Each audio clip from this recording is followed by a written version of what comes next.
Tu es assise sur le canapé, tu as mis ta plus belle robe, tu as préparé un bon dîner. Tu attendais ce moment depuis une semaine, une soirée rien que vous deux. Et là, il sort sa console, il lance son jeu et il te dit « Vas-y, je te rejoins dans 5 minutes ». Ces 5 minutes durent depuis 3 heures. Tu te sens invisible. Tu te demandes « Suis-je moins intéressante qu'un jeu vidéo ?» La réponse te surprendra.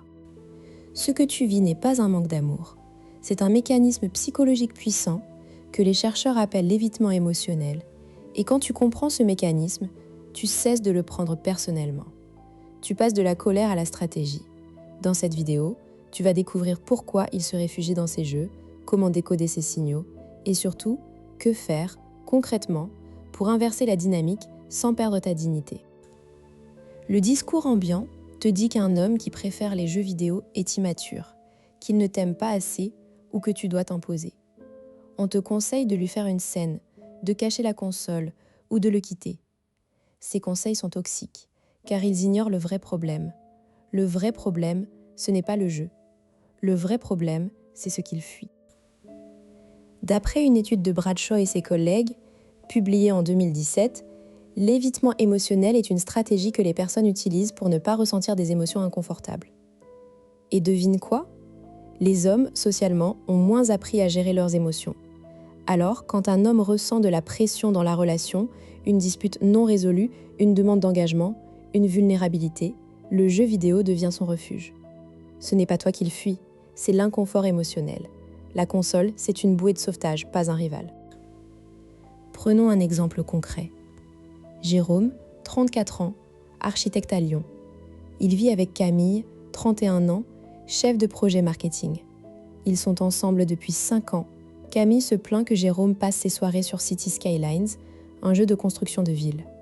Elle lui a déjà dit « Tu préfères tes bâtiments virtuels à moi ?»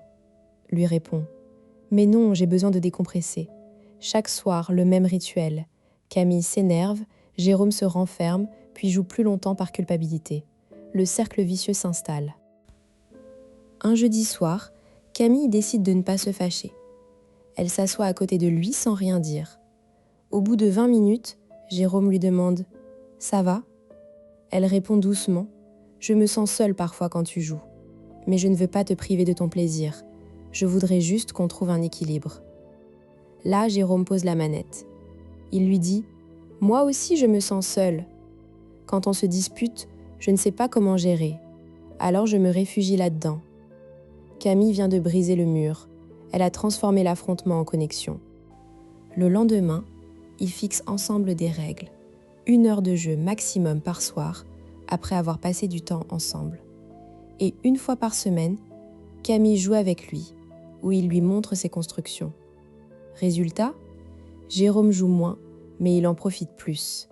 Et Camille se sent incluse. L'astuce n'était pas d'interdire le jeu, mais de comprendre ce qu'il représentait, une évasion. En lui offrant une issue émotionnelle, elle a désamorcé le besoin d'évasion. Maintenant, décodons. Chez un homme, le jeu vidéo est souvent un signal de fuite. Observe ces indices, il joue après une conversation intime, il devient irritable si tu interromps sa partie, il te dit « j'ai besoin de décompresser » après une dispute. Tout ça indique que le jeu est un exutoire pour une émotion non exprimée. Tu peux le vérifier sur ta propre relation. Quand est-ce qu'il joue le plus ? Après quel type d'interaction ? Pourquoi est-ce important de comprendre ça ? Parce que si tu attaques le jeu, tu deviens l'ennemi de sa bouée de sauvetage. Il défendra son refuge. En revanche, si tu identifies la cause de l'évitement, stress, peur, colère rentrée, tu résous le problème à la racine. Tu ne luttes plus contre un loisir, mais contre une fuite émotionnelle. Et ça change tout. Voyons maintenant 3 techniques pour agir. Technique 1. Créer un espace sûr pour ses émotions. Au lieu de dire « arrête de jouer et parle-moi », dis « je vois que tu es fatigué. Quand tu auras fini ta partie, je serai là pour toi. » Pas d'accusation. Tu lui montres qu'il peut sortir de son refuge sans jugement. Attends qu'il pose la manette, puis demande « comment tu te sens vraiment ? Sois patiente. » Peut-être que la première fois, il répondra bien. Insiste doucement. « Je suis curieuse, tu avais l'air préoccupée tout à l'heure. » L'important est de ne pas le braquer. Technique 2. Le contrat de jeu. Propose un accord clair. Je te propose qu'on joue ensemble à un jeu que tu aimes une fois par semaine et les autres soirs on arrête à 21h pour qu'on ait du temps à deux. Note, tu ne lui interdis pas de jouer, tu organises le temps pour que les deux besoins soient satisfaits. Les hommes répondent mieux aux rituels qu'aux interdictions. Exemple, chérie, j'aimerais qu'on se retrouve autour d'un thé après ton match. On pourrait fixer un créneau, 20h, 20h30, jeu, puis on regarde une série. Il se sentira entendu et toi aussi. Technique 3. Le compliment inversé. Quand tu le vois jouer, au lieu de râler, dis « Tu es vraiment concentré, ça a l'air prenant ». Pourquoi ? Parce que tu brises son attente de critique.